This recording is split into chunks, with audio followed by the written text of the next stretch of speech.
Hello बच्चा लोगन, का हाल चाल बा? ठीक बानू? तो स्वागत बा और अपन YouTube channel the brilliant mind classes में। तो आज के इस लेक्चर में हमनी के बात करे जा रहल बानी कूलम के नियम पर आधारित एक आध दूगो प्रश्न, ओकर बाद देख लेवल जाए कूलम के नियम के सदिश रूप, फिर आगे बढ़ के हमनी के देख लेवे के बाद कूलम के नियम के सीमा। ठीक बा? तो चलिए क्लास के बिना देर के हुए आनंद लेवल जाओ अपन मातृभाषा, अपन लैंग्वेज भोजपुरी में। ठीक बा? तो चलिए क्लास के शुरू कर जाओ। तो पिछला क्लास में हमनी के देख ले बानी कूलम के नियम के सीमा, कूलम के नियम देख ले बानी। ठीक बा ना? तो एक बार फिर से तनी रिवाइज कर लेवल जाओ, फिर आगे बढ़े के बाद। ठीक, तो पिछले क्लास में कूलम भैया का बतैले रहलन? पिछले क्लास में कूलम भैया बतैले रहलन कि भाई साहब कि जे लेखा गुरुत्वाकर्षण के नियम न्यूटन भैया दिलन, उहे प्रकार से कूलम के नियम के दिलन कूलम भैया। तो गुरुत्वाकर्षण के नियम में न्यूटन बतैले रहलन कि जब दू गो द्रव्यमान एक दूसरे से कुछ दूरी पर रखल जाई तो ओकरा बीच लगे वाला बल ओकर सीधा समानुपाती होखेला और ओकर बीच के दूरी के वर्ग के व्युत्क्रमानुपाती होखेला। ठीक बा? तो उहे बात के नोटिस करके, उहे बात के चोरी छुपे जो हमनी के जी कूलम भैया रहलन, ई कहलन कि हमरो के वैज्ञानिक बने के शौक बा भैया, कि तनी हमरो कुछ बात सीखे दा। और उनकर सारा बतवा के कॉपी करके कौन नियम में लिख दिलन? कूलम के नियम में। तो ये बात याद बानू? तो ठीक बात देख लो जाओ। तो कूलम भैया का बतल रहलन? कूलम के नियम में का बतावल गलक कि अगर हमनी के पास दू गो चार्ज Q1 और Q2 बा और उ दोनों के बीच के कोनो दूरी ले लेवल जाओ R। ठीक बा? तो ई दोनों के बीच लगे वाला जो बल रहलक, ई दोनों आवेश के परिमाण के गुणनफल के समानुपाती रहलक। ठीक बा? Q1 और Q2 गुना के बराबर रहलक एवं एकर बीच के जो दूरी बा ओकर वर्ग के व्युत्क्रमानुपाती रहलक। ठीक बा ना? इहे रहलक ना। और इहे समीकरण से का बनल रहनी हमनी के Q1 Q2 बटा में R²। ठीक बा नु? आ इहे जब समानुपाती के जब भी चिन्ह हटेला तो ओकरा जगह पर एगो नियतांक आवेला जेकर मान फिक्स रहले। ठीक बा ना? तो एकरा जगह पर एगो नया कांस्टेंट लेके आलन कूलम भैया, जेकर नाम रखल गया कूलम कांस्टेंट। क्या रखल गया?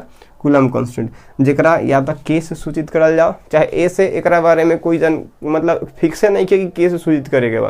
कूलम भैया बोलन कि राउर जे मन बा रखे के रख ली, लेकिन ई कांस्टेंट बा और एकर एगो फिक्स वैल्यू बा। तो दुनिया का लकड़ ठीक बा। तो सबसे पहले कूलम इस्तेमाल करलन के, एही लेल दुनिया ज़्यादातर बुक में का देखे के मिलल है कि, लेकिन कहीं कहीं बुक में ए भी एक जगह पर लिखल मिल जाई, तो एकरा से डरे वाला बात नहीं खे। ठीक बा ना? तो देख लेवल जाओ। तो ई समानुपाती के चिन्ह हटलक तो का अलग एगो कांस्टेंट के, तो के समानुपाती हो गल, सॉरी एफ बराबर हो गल के गुने Q1 Q2 बटा में R²। ई बटा वाला बात समझ में आयल कि ना आयल? ठीक बा यहाँ तक? और हियाँ ओकर बाद तो पूछल गया कूलम से कि अच्छा कूलम वैज्ञानिक ई बतावा कि के वैल्यू का रखबा। तो कूलम भैया दिमाग लगलन, एक्सपेरिमेंट कर उड़ के पूरा रिसर्च पेपर तैयार करके दिलन कि देख लूँ कि ये वैल्यू बा के और के वैल्यू हो गल 9 गुने 10 के पावर 9। का भैल? 9 गुने 10 के पावर 9। जहाँ के का बोलल गल रहक, तो जहाँ के बोलल गल रहल कूलम नियतांक। का? कूलम नियतांक। और एगो एकर फिक्स वैल्यू रहलक जे का रहलक 9 गुने 10 के पावर 9 न्यूटन मीटर स्क्वायर पर कूलम स्क्वायर। ई बात उम्मीद बा कि राउर लोग की याद हुई। ठीक बा? तो याद करल जाओ। बिहार बोर्ड में आग लगावे के बा, कैसे कि अब चोरी थोड़ी चलित बा। ठीक बा? तो साथ में बढ़ित आगे तक पहुँच जाए के बा। तो चलिए बिहार बोर्ड के लेवल के आगे बढ़ाए में राउर साथ एकदम जरूरी बा। तो आगे फिर बढ़ी थी। ठीक बा? एक अलावा बतालन कि देखी के अलग अलग जगह पर अलग अलग नाम हो जाई। ठीक बा? कैपेसिटर में आम ना, जब संधारित्र पर हमनी गए तो ओमे के परावैद्युतांक बोलल जाई, है ना। फिर के कहीं कहीं कूलम कांस्टेंट ए में बोलल जाई, ओकरा में परावैद्युतांक बोलल जाई, कहीं कहीं और कांस्टेंट हो जाई। तो यही लेल बोलल गया के जगह पर एगो दूसरा राशि लिखम, जेकरा यानी कि के एगो एकदम फिक्स वैल्यू निकालल गया जे बा 1/4 पाई एप्सिलॉन नॉट। का बा? आ एकरे मान का होखेला 9 गुने 10 के पावर 9। ठीक बा? तो एफ के फार्मूला जे के जगह पर हमरा का लिखे के होई 1/4 pi epsilon not Q1 Q2 बटा में R²। तो यही करलक दू गो आवेश के बीच लगे वाला विद्युतीय बल के समीकरण, देखिए एकरा द्वारा देवल गया कूलम के नियम के द्वारा। तो उम्मीद बा कि बतवा समझ में आ रहल बा। ठीक बा ना? तो एकरा पर एक आध दूगो प्रश्न देख लेवल जाओ, फिर आज हमनी के जो टॉपिक बा उ शुरू कल जाई, जेकर नाम बा कूलम के नियम के सदिश रूप। ठीक बा, तो चलिए। तो भाई साहब एक क्वेश्चन देख लेवल जाओ, है ना। क्वेश्चन का कह रहल बा, यदि दो आवेश जेकर परिमाण, अब कुछ सनवा भोजपुरी में ना लिख पाए हो, कैसे एग्जाम में क्वेश्चन भोजपुरी में थोड़े आई, बस समझावे के लिए हम प्रयास कर रहल बानी की बात समझ में आवे। ठीक बा, तो दो आवेश जेकर परिमाण यानी जिसका परिमाण 2 माइक्रोकूलम है, 2 माइक्रोकूलम एवं 3 माइक्रोकूलम है, जो एक दूसरे से 60 सेंटीमीटर के दूरी पर स्थित है, तो इनके बीच लगने वाला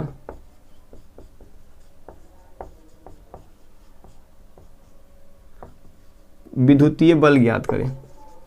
इनके बीच लगने वाला विद्युतीय बल ज्ञात करें। ठीक बा, क्वेश्चन समझ लेवल जाओ।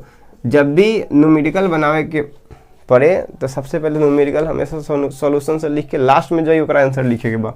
ठीक बा ना, तो सबसे पहले डाटा लिखल जाओ। तो क्या डाटा दे ले बा, तो दिया है कि हमको 2 आवेश दे ले बा Q1 और Q2, तो लिख देम Q1 बराबर 2 माइक्रोफराड। और माइक्रो के मतलब का होखेला, माइक्रो मतलब 10 के पावर -6, माइक्रो मतलब 10 के पावर -6, तो यहाँ तुरंत लिख देम कि 2 गुने 10 के पावर -6 कूलम। ठीक बा ना।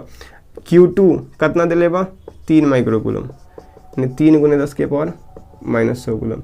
एवं दूरियो बा, दूरी यानी R 60 सेंटीमीटर, कितना बा, आ सेंटीमीटर को मीटर में बदले खातिर 100 से भाग, है ना, तो 60/100 मीटर, 60/100 मीटर। ए से ई कट जाई तो हम लिख सके 60 आ नीचे 10 के पावर 1 बा, ऊपर जाई तो 10 के पावर -1, तो 60 गुने 10 के पावर -1 मीटर। यहाँ तक बात समझ में आयल कि ना आयल? ठीक ना। एक मतलब कि जब भी क्वेश्चन हो तो हमारा डाटा लिख लेवे के बा, है ना। डाटा जे डाटा दिले बा जे जरूरी बा, चूँकि हमनी के निकाले के बाद कूलम के नियम से बल, तो हमरा चाहिए Q1, हमरा चाहिए Q2, हमरा चाहिए R।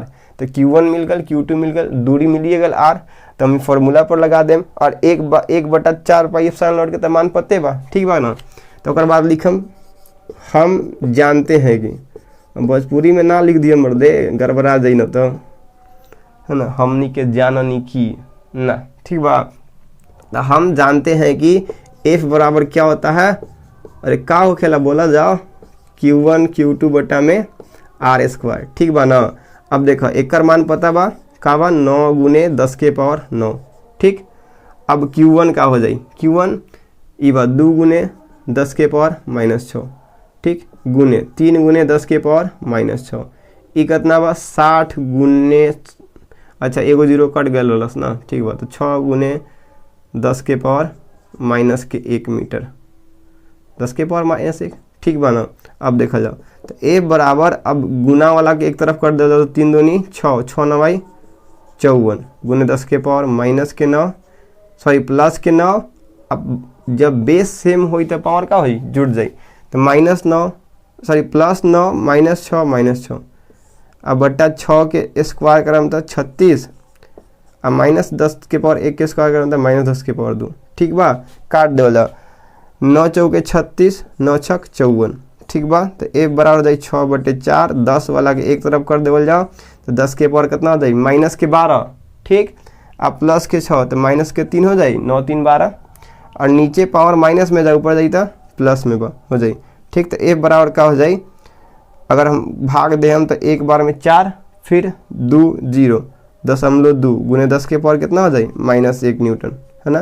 तो एकरा ई ना लिख के, चूँकि 10 के पावर -1 बार, एक मतलब का 10 से भाग, और जब 10 से भाग दे हम तो क्या हो जाए, 0.12 न्यूटन, ये हो जाए हमनी के आंसर। यानी ई दोगो आवेश के बीच लागे वाला जो बल बा, उ बल के परिमाण कितना होगा, 0.12 न्यूटन। उम्मीद बा बात समझ में आयल हुई। ठीक बा। तो एक बार नोट कर लो मर्दे, फिर तब आगे बढ़ल जाओ, ठीक ना। तो एक बार नोट कर लो, तो एक बार ना so kindly take a screenshot, फिर आगे बढ़ल जाई।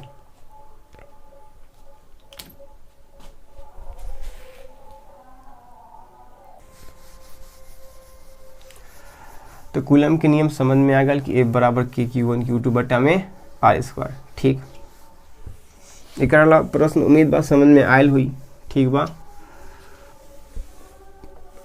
अब कुछ बात एकरा से समझ लेवल जाओ, ठीक, जो इम्पोर्टेंट बा एग्जामिनेशन पॉइंट ऑफ व्यू से, और ओकरा से बिहार बोर्ड में क्वेश्चन हर बार एकदम पूछबे करी, ज़्यादा चांस भाई, ज़्यादा चांस बगा ऑब्जेक्टिव में पूछबे करी, सब्जेक्टिव में ना, ऑब्जेक्टिव में जरूर बनी, ठीक बा। तो हियाँ देख लो, तब अब समझ लेवल जाओ कि ऑब्जेक्टिव पॉइंट ऑफ व्यू से टॉपिक इंपॉर्टेंट क्या है बा। अभी कूलम भैया का बता के गलन, कूलम के नियम से, ठीक बा। जे दिक्कत परेशानी हुई कमेंट में बोली है मर्दे, है ना, प्रयास करम कि पूरा ख़त्म कर दी, ठीक बा।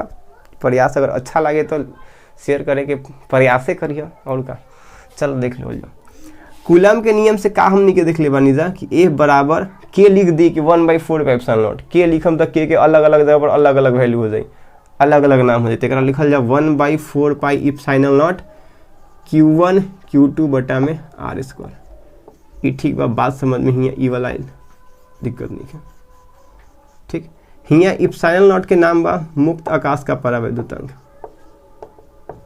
मुक्त आकाश का या तो परावैद्युतांक बोल लेवल जाओ, चाहे एक विद्युतशीलता का, विद्युतशीलता समझ में आ रहा बतन तनी। अब देखो, अब थोड़ा देर पहले ही बतल रहनी कि जब हमने संधारित्र में देखम तो एगो टर्म आई परावैद्युतांक, जेकरा के लिखल जाले, क्या लिखल जाले, के। तो ε0 को के भी लिखा जाता है, इसलिए कूलम बोले कि देखिए के रखिए या नहीं रखिए उससे हमको फर्क ना पड़ी, लेकिन एक बात जरूर ध्यान रखम कि ओकरा जगह पर 1/4πε0 जरूर रखे के पड़ी, ठीक है ना। तो कूलम इहे बता के गलवरन। तो मुक्त आकाश के परावैद्युतांक चाहे विद्युतशीलता के या तो हमने के ε0 से लिखम ε, इस सिंबल ε बा, और जीरो के मतलब नॉट, जीरो के मतलब नॉट, या फिर के से, ठीक। और एकर वैल्यू फिक्स होखेला हवा के लिए, सॉरी ε0 के मुक्त आकाश के परावैद्युतांक के जो वैल्यू बा वो 8.85 गुने 10⁻⁻12 कूलम स्क्वायर पर न्यूटन मीटर स्क्वायर, ई फिक्स वैल्यू बा ऑब्जेक्टिव पॉइंट ऑफ व्यू से, ठीक बा। अब एक और बात है ना, पिछला क्लास में इसे डिस्कस करे ले गए बा, लेकिन फिर भी समझ लो, है ना। ε बराबर होता है ε0 इंटू ε ई है माध्यम का परावैद्युतांक,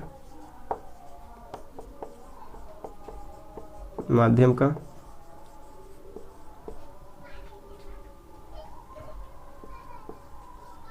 परावैद्युतांक, ये है मुक्त आकाश की विद्युतशीलता, और यह है किसी माध्यम की विद्युतशीलता, ठीक, किसी माध्यम की विद्युतशीलता, ठीक। परावैद्युतांक बराबर का हो जाए, है ना, परावैद्युतांक बराबर का हो जाए कोनो माध्यम मुक्त आकाश की विद्युतशीलता और वो माध्यम के विद्युतशीलता के अनुपात कहीं का कहल जाए, माध्यम के परावैद्युतांक, ठीक बा ना, ठीक। तो ई ε ई क्या माध्यम के लिए, केकरा लेल, माध्यम के लिए। तो ऑब्जेक्टिव का बनी, ऑब्जेक्टिव 3 गो बनी कि भाई साहब हवा के लिए बता दे ε, ओकर बाद बता दे पानी के लिए, फिर ओकर बाद बता दे हमारा धातु के लिए। ये तीनों ऑब्जेक्टिव में एक एक नंबर के पूछ दी, ठीक ना, एक बात ध्यान रखो, ठीक बा। तो हवा के लिए ε का मान होता है 1, हवा के लिए ε का मान क्या होता है 1, पानी के लिए ε के मान हो खाले 80। अब देखा भाई साहब कोनो कोनो बुक में 81 दे ले, तो कन्फ्यूज हो के जरूरी नहीं कि 80 81 बिहार बोर्ड में जो क्वेश्चन पूछ ले ओकरा में 80 दे ले, और दोसर बुक में अगर जाके देखब तो ओकरा में कोनो कोनो में 81 दिले हुई, तो से तनिको परेशान होके जरूरी नहीं है ना। बिहार बोर्ड में जो क्वेश्चन पूछ ले ओकरा में ऑप्शन 80 रहल, ठीक है ना, तो का हो जाए 80। और धातु के लिए हो जाए अनंत, धातु के लिए का हो जाए अनंत। तो ये बात हमेशा ध्यान रखिए, ठीक बा। चलो अब ये तो बात समझ में आ गई कि हाँ जी ये 3 गो ऑब्जेक्टिव पॉइंट ऑफ व्यू से ज़्यादा इंपॉर्टेंट बा, ठीक बा। अब एक और बात देख लो, ठीक, इहे लेल यदि हम लिख दी, यदि यही लेल कौन माध्यम के लिए, किसी माध्यम के लिए जो विद्युतीय बल होता है, किसी माध्यम के लिए विद्युतीय बल यानी जो कूलम के नियम के बल बा ओकर समीकरण थोड़ा सा बदल जाए, हुआ का हो जाए कि F बराबर 1/4 pi epsilon nought into epsilon r माध्यम आ जाए और Q1 Q2 बटा में r स्क्वायर हो जाए, ठीक बा। अब ई माध्यम के लेल बा, तो माध्यम के लेल FM मतलब कि फोर्स केकरा लेल, केकरा में, माध्यम में, ठीक बा। अब देखो, अब चूंकि एक बात तनी एकरा हम इलिबरेट करके थोड़ा सा लिख दी है ना, पिछले क्लास में इसे बतैले बानी लेकिन फिर भी थोड़ा सा लिख दी, तो एकरा हम लिख सके थे 1/4 pi epsilon not Q1 Q2 बटा में है r स्क्वायर। अब भाई साहब देखो इस सब के ऐसे लिख सके थे 1/εr माध्यम वाला, माध्यम का विद्युतशीलता, ठीक बा। अब थोड़ा सा ध्यान से देखो तो हियाँ से हियाँ तक ये ना बाजी कूलम के नियम के बल, तो कोनो माध्यम के जो बल होखेला वो हवा में बल अगुने उसके माध्यम की विद्युतशीलता के अनुपात के बराबर होखेला, ठीक बानू। तो ये थोड़ा सा इम्पोर्टेंट हो जाए एग्जामिनेशन पॉइंट ऑफ व्यू से, ठीक। और ऑब्जेक्टिव के लिए हियाँ तक बात समझ में आयल, अगर हियाँ तक बात समझ में आ रहल बा है ना, तो बहुत अच्छा बात बा, ठीक बा। चलल जाओ, अब देखो, अब ऑब्जेक्टिव पॉइंट ऑफ व्यू से तो इम्पोर्टेंट बा, ई देख ला ऑब्जेक्टिव पॉइंट ऑफ व्यू से इम्पोर्टेंट बा, हाई वाला इम्पोर्टेंट बा, ई वाला है ना माध्यम के लेल, ई तीनों तो इम्पोर्टेंटे बा है ना, ये तीनों इम्पोर्टेंटे बा। फिर अब समझो धीरे धीरे आगे, अब हम जिस समझावे के प्रयास कर रहा बानी उ समझ जा, ई समझ गया तो फिर ऑब्जेक्टिव एगो पक्का बन जाए। अगर देखल जाए तो कूलम के नियम में जो आवेश के परिमाण बा उ सीधा समानुपाती बा, और जो दूरी बा वो व्युत्क्रमानुपाती बा, दूरी का बा व्युत्क्रमानुपाती बा। अब देखो क्वेश्चन पहले अलग अलग पूछी फिर एक साथ पूछी। सबसे पहले परिमाण के लेके, एकरा लेके परिमाण, अब परिमाण के का Q1 गुने Q2, उतना टेंशन लेवे के जरूरी नहीं कि ये दोनों के परिमाण, ठीक बा। अब देखो क्वेश्चन 3 गो क्वेश्चन लिखी थी हम, ठीक ना, कि यदि किसी चालक के पहले आवेश को दुगना कर दिया जाए एवं दूसरे आवेश को तिगुना कर दिया जाए, तिगुना कर दिया जाए तो बल कितना गुना हो जाएगा, बल कितना गुना हो जाएगा, ठीक। पहला ये समझल जाओ, तो अगर आवेश Q1 Q2 होई, अगर आवेश Q1 Q2 होई, दोनों के बीच के दूरी r होई, तो का देख हमने के जो बल होई वो F बराबर वो 1/4 pi epsilon not Q1 Q2 बटे r स्क्वायर होई, ठीक बा। ऑब्जेक्टिव अब केस का कहित बा कि भाई साहब जो Q1 बा, Q1 ओकरा ना Q1 बा मतलब आवेश, पहला आवेश के कितना कर दिया बा, दुगुना, लेकिन जो नयका Q1 डैश बा वो 2 गुने Q हो गल, कितना हो गल, 2 गुने Q। आज जो दूसरा Q बा नया वाला Q2 वो 3 गुना हो गल, 3 गुने Q2। तो अब बल का है, दूरी के बारे में एकरा में नहीं कहले, यही बोलनी कि एकरा से 3 टाइप के प्रश्न बन सकित बा, पहला आवेश से, दूसरा दूरी से, और तीसरा दोनों के मिला के, ठीक बा। तब जो नयका वाला बल हुई F डैश उ का हो जाए 1/4 पाई इप्सिलॉन नॉट, Q1 के जगह पर 2Q1 लिखम, एक जगह पर 3Q2 लिखम, बटा में r स्क्वायर। तो कितना हो जाए देखा ध्यान से, 3 दूना के 6 into 1/4 pi epsilon not Q1 Q2 बटा में r स्क्वायर। हाई ध्यान से देखो पहला ही वाला बाना बल, तो F डैश कितना हो जाए 6 गुना, कै गुना, तो जो नया बल हो जाए, नया बल कै गुना हो जाए, नया बल 6 गुना हो जाएगा, ठीक बा। कम समझ में आयल का हो। देखो का कहल चाहिए भाई क्वेश्चन कि खाली आवेश के परिमाण के दुगुना तिगुना करलक, कि पहला आवेश के 2 गुना कर दिलक, दूसरा आवेश के 3 गुना कर दिलक, तो सीधा सीधी बदल चुकी ये दोनों सीधा समानुपाती वाले तो 2 में 3 से गुना करम तो 6 हो जाए। ऑब्जेक्टिव में दिमाग नहीं लगावे के, जो नया वाला बॉल है 2 गुने 3 करम तो 6 हो जाए। अब देखा कर दूसरा पार्ट, यदि दो आवेशों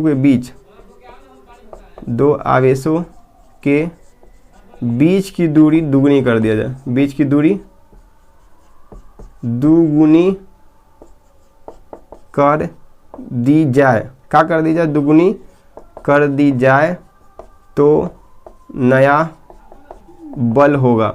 नया बल होगा मतलब कै गुना होगा ये पूछ रहा है। तो अब देखो आवेश अगर Q1 रही, दूरी आवेश Q1 Q2 रही, अगर दूरी R रही तो ना पहल का बल क्या हो जाए 1/4 Q1 Q2 बटा में R²। अब देखो बदलाव केकरा में करल गई, दूरी में, किस में, दूरी में। तो कही बा कि जे नयका दूरी बा उ कै गुना हो गल, 2 गुना, कै गुना, 2 गुना। तो जे नया वाला बल हुई F डैश उ क्या हो जाए 1/4 पाई एप्सिलॉन नॉट। Q1 तो वैसा ही रही, Q2 भी वैसा ही रही, R के जगह पर क्या लिखम 2R के होल स्क्वायर। अवैध बा हो समझ में कुछ कुछ सब यही मर दे। तो F डैश क्या हो जाए, F डैश देखल जाओ तो 1/4 pi epsilon not Q1 Q2 बटा में 2 गुना के 4R², कितना हो जाए 4R²।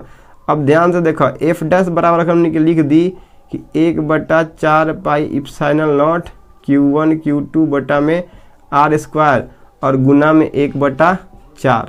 ठीक बा। अब देखो हम तनी सुन जगह बचावे के प्रयास काहे कर रहा बानी ताकि ई प्रश्न यही में हो जाओ। ठीक है ना, कैसे हमारा पास 1 गो पन्ना वाला कॉपी बा, पलट थोड़े सके दीदी, स्मार्ट बोर्ड नहीं है। ठीक ना, तो देखल जाओ तो जो नया वाला F डैश हो जाए उ का हो जाए। अब यहाँ से यहाँ तक का बा पहल का बल F, तो F अब बटा में 4 हो जाए, क्या हो जाए F बटा में 4। भाई साहब अगर ई ना दिखे तो हमरा बहुत दुख हुई, लेकिन उम्मीद बा के दिखी। ठीक है ना। अब देखा तो यदि ओकर बीच के दूरी के कितना कहनी, दुगुना कहनी, तो चूंकि व्युत्क्रमानुपाती बा तो 2 के स्क्वायर कितना हो जाए 4। तो एकदम F जो नया वाला F हुई कितना हो जाए 4 गुना, मतलब 1/4 गुना। हमेशा यही जन से बना दें कि F समानुपाती 1/R² बा, मतलब का कि F बराबर 1/R² बा। अभी क्या गुना हो गया 2 गुना, तो जो नयका वाला F डैश है 1/2 के स्क्वायर गुने F कर दे। ठीक ना, तो F डैश क्या हो जाए 1/4F। बात थोड़ा थोड़ा समझ में आ रहा है, उम्मीद बा कि ठीक समझ में आइए रहा है। ठीक ना, तो का देखने की एकरा से संबंधित कूलम के नियम से संबंधित ऑब्जेक्टिव पूछे हुई, तो या तो सब एगो आवेश के खाली 2 गुना 3 गुना करे, चाहे ओकर दूरी के 2 गुना 3 गुना करे, चाहे तीसरा केस में दोनों के 2 गुना 3 गुना कर दे। ठीक बा। तो एक बार तीसरा केस समझ लेवल जाओ, फिर हमने के एगो ट्रिक देखे के प्रयास करम कि जेकरा से ऑब्जेक्टिव बने। तो ठीक बा, तो एक बार नोट कर लेवल जाओ, फिर हमने के आगे बढ़म। ठीक ना, एने वाला मिटा रहल बानी कहे से कि 1 नंबर 2 नंबर एने लिख लेम 3 नंबर, फिर एक बार समझ लेम तो फिर दिक्कत ना हुई।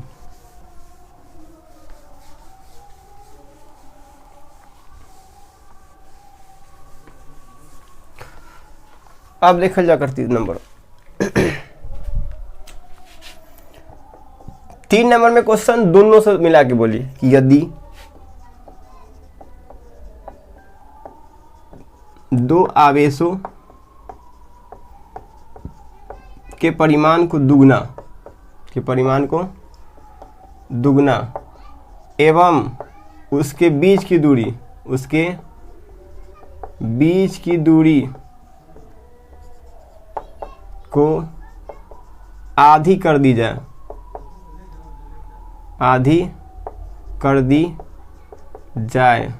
तो नया बल में क्या परिवर्तन होगा, मतलब कै गुना हो जाएगा। ठीक ना, तो नया बल में क्या परिवर्तन होगा।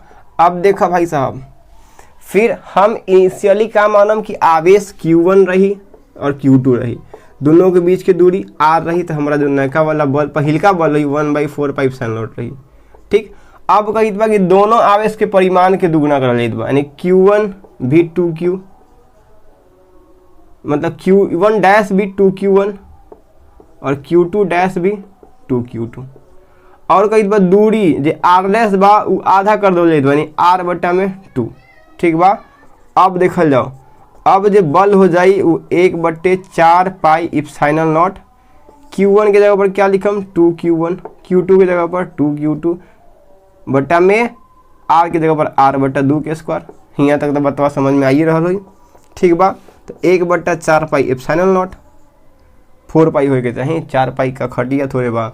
अब देखो हाई 2 दूना के 4, Q1 Q2 और R के स्क्वायर बटे 4 हो जाई। अब ये 4 भाग में बा तो पलतनिया मार के ऊपर जाई तो गुना में हो जाएगी, एकरा में हो जाई गुना में।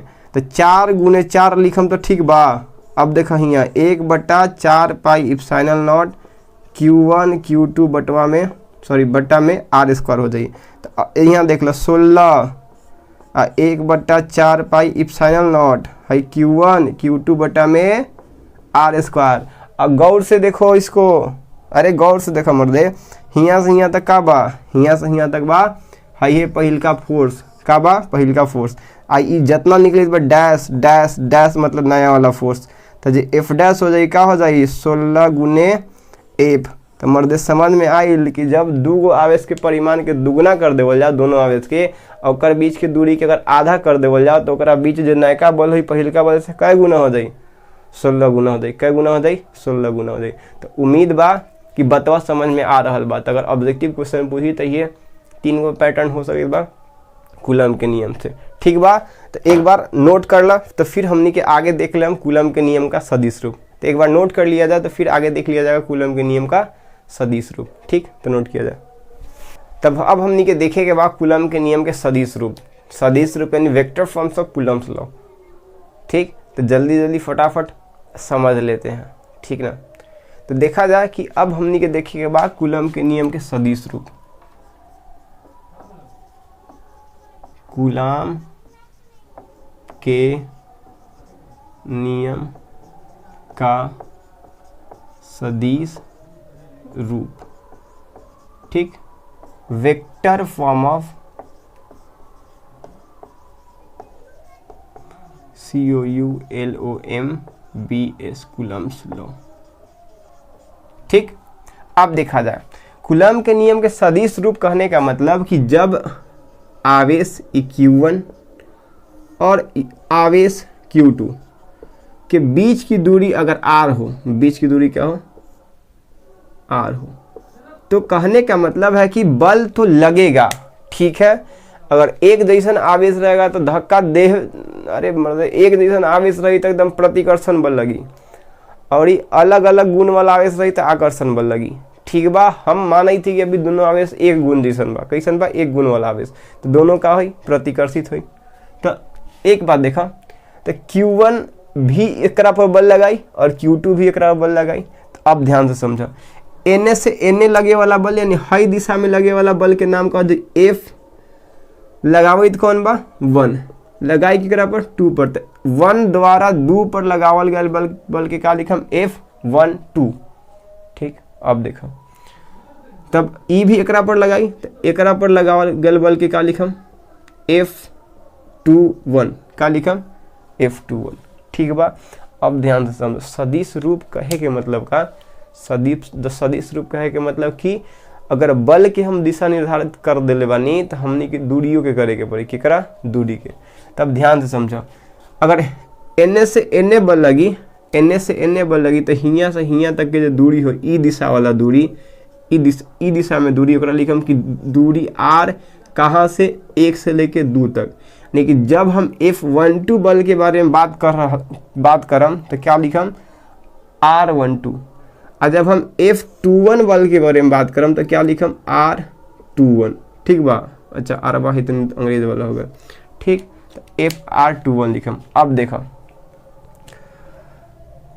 कूलम के नियम से, कूलम के नियम से हम क्या जानते हैं, हम जानते हैं कि F बराबर का होई 1/4 pi epsilon not Q1 Q2 बटा में R स्क्वायर। ये हम जानते हैं, यानी कि हमनी के बचपन से ना पिछला क्लास में जान ले बानी कि जे नियम बा कूलम के नियम बा, एकरे इस्तेमाल करके हमारे कर सदिश रूप निकाले के बा, ठीक बा।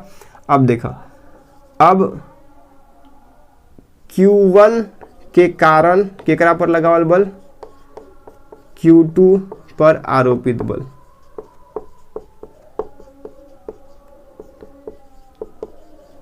Q1 के कारण Q2 पर लगावल गल बल के नाम का बा F12। ठीक बा, तो ई का हो जाई 1/4 pi epsilon not Q1 Q2 बटा में आर स्क्वायर हो जाई। का हो जाई, क्या दूरी के स्क्वायर होई। अब एकर दिशा बतावे के लेल सदिश में दिशा सदिश जेकरा यूनिट वेक्टर कहल जाला। कौन वेक्टर? Unit vector. ठीक बा, तो एकर दिशा बतावे के लेल हम लिख देम आर कैप। का लिख देम? R cap, unit vector. क्या लिख देम? Unit vector. आ केने से केने दिशा में, तो F1 से दूसरा में बल लगल बा, तो क्या हो जाई R12। का हो जाई R12।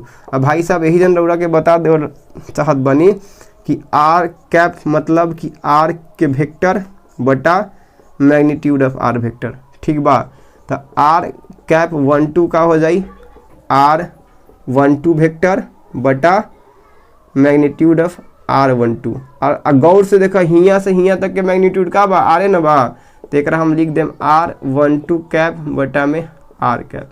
ठीक, ये बात आयल कि ना आयल समझ में? अब देखो तो F12 का हो जाई हमनी के, F12 का हो जाई, देखा ध्यान से, F12 का हो जाई 1/4 pi epsilon not Q1 Q2 बटा में आर स्क्वायर, और एक जगह पर का लिखम हम R12 बटा में आर है ना। अब देखा हियाँ स्क्वायर बा, हियाँ सिर्फ आर बा, तो F12 सदिश लिख रहा बानी दिशा, तो 1/4 pi epsilon not Q1 Q2 बटा में आर के पावर 3, और यहाँ क्या लिखा R12। ठीक बा, R12। ठीक, R12 के मतलब कि R1 माइनस R2, R12 के मतलब का R1 माइनस R2, यानी कि R1 से कहाँ जा रही R2 की ओर, R1 से R2 की ओर। ठीक, अब देखा तो हम का लिख दें कि F12 के मतलब हो जाई 1/4 pi epsilon not Q1 Q2 बटा में RQ, और R1 माइनस R2 और ऊपर में कैप। तो ई का बा Q1 के कारण Q2 पर लगावल गल बल। ठीक ना बा? अब देखा, अब जे प्रकार से हमने के Q1 के कारण Q2 पर लागल बल निकालनी, वह प्रकार से हमने केकरा निकाले के पड़ी Q2 के कारण, Q2 के कारण Q1 पर आरोपित बल। अब देखा तो F21 हो जाई 1/4 pi epsilon not Q1 Q2 बटा में आर के स्क्वायर, आर के स्क्वायर। ठीक बा, अब एक दिशा बतावे के लेल R21 कैप। ठीक बा ना, तो F21 1/4 pi epsilon not Q1 Q2 बटा में आर स्क्वायर।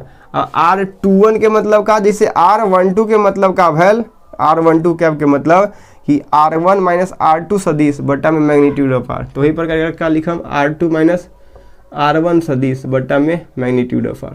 तो अब देख लो F21 बराबर का हो जाई 1/4 pi epsilon not Q1 Q2 बटा में R के पावर 3, यहाँ R2 माइनस के R1 हो जाई सदिश। ठीक बा कि ना बा? यहाँ तक बात समझ में आयल? यहाँ तक बात समझ में आयल तो मतलब कि एकदम सटीक जगह पहुँच गए बड़ा।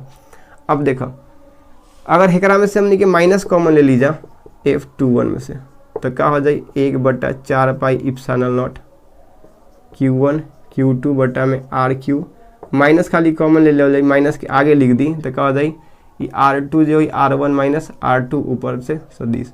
आ गौर से इस समीकरण के देखा यहाँ से, अब देखा एक घेरल ठीक नहीं है, यहाँ से अगर गौर से देखबा यहाँ से लेके यहाँ तक तो का बा हो, यहाँ देखो F12 बा, एक मतलब कि ध्यान समझो कि F21 सदिश के कर बराबर हो जाए माइनस के F12 सदिश के। एकर मतलब का कि अगर दोनों दिशा में हमने के बल के जोड़म है ना, यानी कि F12 प्लस F21 जोड़म तो भाई साहब ये 0 हो जाए। क्या हो जाए? ये 0 हो जाए। तो यह का बा, यह कूलम के नियम का सदिश रूप है। कूलम के नियम का क्या है?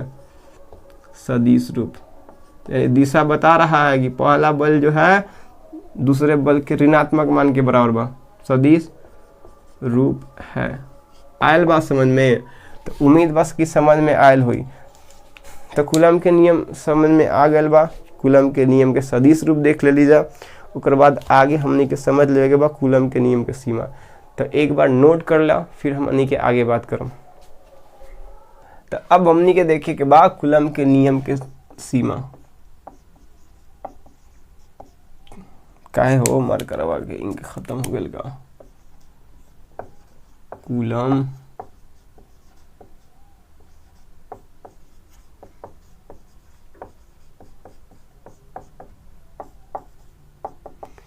Limitation of coulomb law, limitations of COULOMBS Coulomb's law. ठीक है, तो देख लेवल जाओ। ठीक, तो अब हमनी के देखे के बाद लिमिटेशन ऑफ कूलम्स लॉ। ठीक बा कि आखिर कूलम भैया नियम दे देलन, ठीक कैलन, नहीं हो देतन तब वो ठीक करतन, लेकिन दे देलन तब पढ़ लेनी जा हमनी के।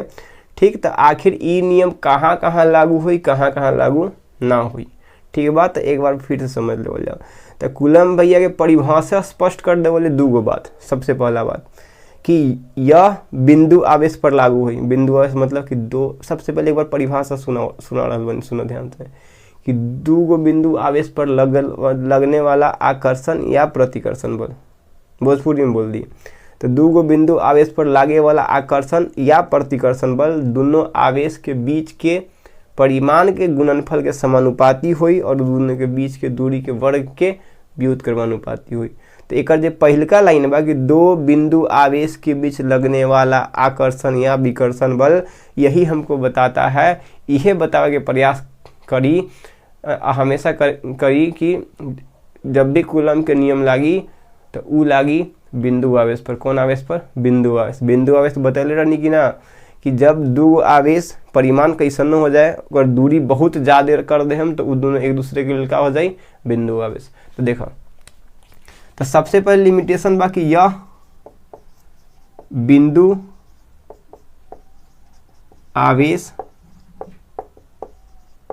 के लिए लागू होता है। किसके लिए लागू होता है? यह बिंदु आवेश के लिए लागू होता है। पहले का समझ में आ गया। दूसरी का, हाँ, दूसरी का आवेश बिंदु आवेश पर तबे लागू हुई जो स्थिर रही। क्या रही? स्थिर। कैसे कि जब आवेश गति करे लगी तो ओकर में लगे वाला जो विद्युतीय क्षेत्र के प्रभाव कम हो जाई। एकर मतलब कि विद्युतीय क्षेत्र के प्रवाह अगर के परिमाण कम हुई तो विद्युत के बल में थोड़ा बहुत परिवर्तन देखे के मिलल शुरू हो जाई। एक मतलब कि एग्जैक्ट यानी कि जौन हम विद्युत बल के नाप के जाए अगर है ना 2 नब्बा तो उस दोनों में थोड़ा सा मान में फ्लक्चुएट हो जाए। कब? जब दो गो आवेश गति कर रहा हो। एकर मतलब का कि आवेश गति ना करी तबे हम ओकरा बीच कौन बल लगा सकी थी? कूलम के बल। ठीक है बा। तो दूसरा नियम का, दूसरा एकर सीमा का कही कि यह स्थिर आवेश पर लागू होता है। कौन आवेश पर? स्थिर आवेश पर लागू होता है। ठीक बा। ई कौन आवेश पर लागू हुई? स्थिर आवेश पर। ठीक बा। तीसरा का कही, तीसरा भी परिभाषा से कही कि दूरी बिंदु आवेश मतलब दोनों के बीच की दूरी बहुत बड़ा दूरी है ना। तो तीसरा का कही कि दोनों आवेश के बीच यह बहुत अधिक दूरी है ना, यह बहुत अधिक दूरी वाले आवेश पर लगता है। बहुत अधिक दूरी वाले आवेश पर लागू होता है। यह बहुत अधिक दूरी वाले आवेश पर लागू होता है। कौन? कूलम के नियम। किसका नियम? कूलम का नियम। कूलम के नियम दो गो बहुत ज़्यादा दूरी रही आवेश के बीच तभी लागू हुई, न तो न लागू हुई। ठीक बा। ठीक बा। तो ये बहुत अधिक दूरी वाले आवेश के बीच लागू हुई। ठीक बा। तो यह 2-3 का बा कूलम के नियम के सीमा है ना। एक बार एग्जाम में पूछ दिले बा बिहार बोर्ड में BSEB है ना, 2 नंबर में, क्या नंबर में? 2 मार्क्स में पूछ दिले बा। ठीक बा। तो एकरा तैयारी एकदम जरूर कर लिया। ठीक बा नू। कैसे कि थोड़ा सा इंपॉर्टेंट हर बार के पॉइंट ऑफ व्यू से अगर कूलम के नियम से पूछी तो ये पूछी। ठीक। तो उम्मीद बा कि आज की क्लास सब जन के पसंद आयल हुई। ठीक बा। तो अगर पसंद आयल तो फिर ऐसा ही मन लगा के पढ़त रह। फिर मिलब जा अगला क्लास में, तब तक के लेल जय हिंद।